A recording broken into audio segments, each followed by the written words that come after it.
ವಿಶ್ವವಿಖ್ಯಾತ Nandigiri ಧಾಮದಲ್ಲಿ traffic jam 5 ಕಿಲೋಮೀಟರ್ವರೆಗೂ ಹೆಚ್ಚು ದೂರ ಆಗಿದೆ. ಗಿರಿಧಾಮ 26ನೇ ತಿರುವಿನಲ್ಲಿ ಮರ ಬಿದ್ದು ರಸ್ತೆ ಬ್ಲಾಕ್ ಆಗಿರೋ ಪರಿಣಾಮ ಬೆಟ್ಟದ ಬುಡದಲ್ಲಿ ನಿಂತಲ್ಲೇ ನಿಂತಿದ್ದಾವೆ ಕಾರುಗಳು, ಬೈಕ್ಗಳು. ಚಿಕ್ಕಬಳ್ಳಾಪುರ ತಾಲೂಕಿನ ನಂದಿಗಿರಿ ಧಾಮದಲ್ಲಿ ಘಟನೆ ಆಗಿರೋದು. ಇವತ್ತು ಭಾನುವಾರ ಬೇರೆ ಆಗಿರೋದ್ರಿಂದ ಬಹಳ ದೊಡ್ಡ ಸಂಖ್ಯೆಯಲ್ಲಿ ಹೋಗ್ತಾರೆ. ಬೆಳ್ಳಂಬೆಳಗ್ಗೆ ಅಲ್ಲಿ ಸನ್ರೈಸ್ ನೋಡಬೇಕು ಅನ್ನೋ ಕಾರಣಕ್ಕೆ ನೂರಾರು ವಾಹನಗಳು ಈಗ ಅಲ್ಲಿ ಸಾಲುಗಟ್ಟಿ ನಿಂತಿರೋದನ್ನ ದೃಶ್ಯದಲ್ಲಿ ಗಮನಿಸ್ತಾ ಇದ್ದೀರಾ. ಬೆಳಗ್ಗೆ 5 ಗಂಟೆಯಿಂದನೇ ಪ್ರವಾಸಿಗರು ಈ ಥರ ಕಾದು ನಿಂತಿದ್ದಾರೆ. ಬರುವಂತಹ ವಾಹನಗಳನ್ನು ಕೂಡ ಅಲ್ಲಿ ಪೊಲೀಸರು ವಾಪಸ್ ಕಳಿಸ್ತಾ ಇದ್ದಾರೆ. ಯಾಕಂದರೆ ಈಗಾಗಲೇ ಸುಮಾರು 5 ಕಿಲೋಮೀಟರ್ವರೆಗೆ ಈ ಥರ ಟ್ರಾಫಿಕ್ ಜಾಮ್ ಆಗಿದೆ. ಇನ್ನೂ ವಾಹನಗಳು ಬರ್ತಾನೆ ಇದ್ರೆ ಇದನ್ನು ಕ್ಲಿಯರ್ ಮಾಡೋದಕ್ಕೆ ಆಗಲ್ಲ. ಹೀಗಾಗಿ ಎಚ್ಚೆತ್ಕೊಂಡು ಈಗ ಬರ್ತಾ ಇರುವಂಥ ವೆಹಿಕಲ್ಗಳನ್ನು ವಾಪಸ್ ಕಳಿಸಿದ್ದಾರೆ.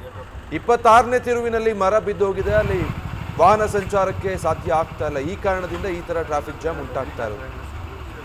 ಬೆಳ್ಳಂಬೆಳಗ್ಗೆ 4 ಗಂಟೆಯಿಂದನೇ ಅಲ್ಲಿ ಹೋಗಿ ಜನ ಯಾವಾಗ ಗೇಟ್ ಓಪನ್ ಮಾಡ್ತಾರೆ ಅಂತ ಕಾದಿರ್ತಾರೆ ನಂದಿ ಹಿಲ್ಸ್ನಲ್ಲಿ. ಅದು ಭಾನುವಾರ ಅಂತ ಹೇಳಿದ್ರೆ ಫೇವ್ರೆಟ್ ಸ್ಪಾಟ್. ಬೆಂಗಳೂರು ಮತ್ತು ಸುತ್ತಮುತ್ತ ಇರುವಂಥವ್ರಿಗೆ ಭಾಳ ದೊಡ್ಡ ಸಂಖ್ಯೆಯಲ್ಲಿ ಪ್ರವಾಸಿಗರು ಅಲ್ಲಿ ಹೋಗ್ತಾರೆ.